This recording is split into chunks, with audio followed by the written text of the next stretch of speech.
এই দেখো বন্ধুরা কি করে আমাদের বাড়িতে একটা হনুমান এসে কলা চুরি করে করে খাচ্ছে। বস্তা লাগানো ছিল, বস্তা খুলে কলা খাচ্ছে।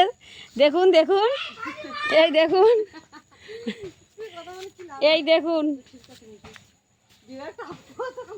এই যে কলা খাওয়া শেষ হলো।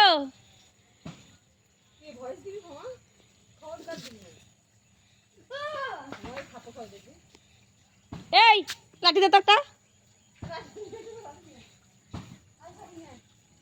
উঠবি?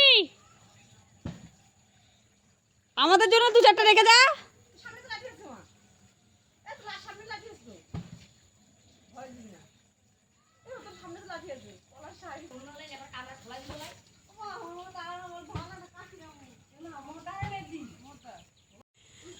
এ কি বুঝতে দেখুন এই ডাকাত মহিলা, দেখুন এটা